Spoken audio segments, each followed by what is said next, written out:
തൃശൂരിൽ കേസുമായി ബന്ധപ്പെട്ട് നോട്ടീസ് കൊടുക്കാനെത്തിയ പോലീസ് ഉദ്യോഗസ്ഥനെ പ്രതിയും മകനും ചേർന്ന് മർദ്ദിച്ചു. അന്തിക്കാട് സ്വദേശി മണികണ്ഠനും മകൻ അക്ഷയും ചേർന്ന് അന്തിക്കാട് സ്റ്റേഷനിലെ CPO അരുൺ രാജിനെയാണ് ആക്രമിച്ചത്. വിവരങ്ങളുമായി തൃശൂരിൽ നിന്നും ലെവിൻ കെ വിജയൻ ചേരുന്നുണ്ട്. ലെവിൻ, സംസ്ഥാനത്ത് പോലീസിനെതിരായ ആക്രമണം വർദ്ധിക്കുകയാണ്. എന്താണ് തൃശൂരിൽ സംഭവിച്ചത്? സോന, ഇന്ന് വൈകിട്ട് 5:30 ഈ സംഭവം. അന്തിക്കാട് സ്വദേശിയായിട്ടുള്ള യുവാവും പിതാവും ചേർന്നാണ് ഈ പോലീസുകാരന് നേരെ അതിക്രമം നടത്തിയത്. അന്തിക്കാട് സ്വദേശി മണികണ്ഠൻ, മകൻ അക്ഷയ് എന്നിവർ ചേർന്ന് അന്തിക്കാട് സ്റ്റേഷനിലെ CPO ആയിട്ടുള്ള അരുൺ രാജിനെ മർദ്ദിക്കുകയായിരുന്നു.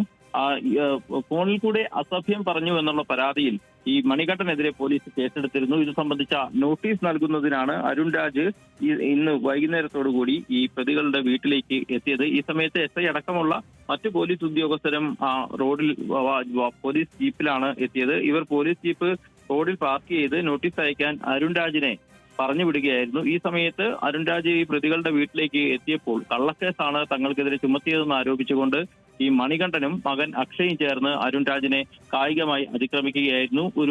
ഒരു വടിയെടുത്തുകൊണ്ട് ഇദ്ദേഹത്തെ അടിക്കുകയും മർദ്ദിക്കുകയും ചെയ്തു. ബഹളം കേട്ട് മറ്റു പോലീസുകാർ ഓടിയെത്തുകയും ഈ പ്രതികളെ കീഴ്പ്പെടുത്തുകയും ഉടൻ തന്നെ അറസ്റ്റ് രേഖപ്പെടുത്തി കസ്റ്റഡിയിലെടുക്കുകയുമായിരുന്നു. ഈ സംഭവത്തിൽ കൃത്യനിർവഹണം തടസ്സപ്പെടുത്തിയതടക്കമുള്ള വകുപ്പുകൾ ചുമത്തിയാണ് ഇരുവർക്കുമെതിരെ കേസെടുത്തിട്ടുള്ളത്. ഔദ്യോഗിക നടപടികൾ പൂർത്തീകരിച്ച് പ്രതികളെ കോടതിയിൽ ഹാജരാക്കുമെന്നുള്ളതാണ് ഉദ്യോഗസ്ഥർ അറിയിച്ചിട്ടുള്ളത്. ഈ മർദ്ദനത്തിൽ പരിക്കേറ്റ ഈ CPO ആലപ്പാട് ആശുപത്രിയിൽ ചികിത്സ തേടിയിട്ടുണ്ട്. ഇയാൾക്ക് പരിക്ക് ഗുരുതരമല്ല എന്നുള്ളതാണ് ആശുപത്രി അധികൃതർ അറിയിക്കുന്നത്. ഏതായാലും ഈ പോലീസ് ഉദ്യോഗസ്ഥന് നേരെ കയ്യേറ്റം നടത്തിയ പ്രതികളെ അറസ്റ്റ് രേഖപ്പെടുത്തിയിട്ടുണ്ട്. തുടർ നടപടികൾ വേഗത്തിൽ പൂർത്തിയാക്കി കോടതിയിൽ ഹാജരാക്കുമെന്നാണ് ഉദ്യോഗസ്ഥർ അറിയിക്കുന്നത്. സോന. ശരി.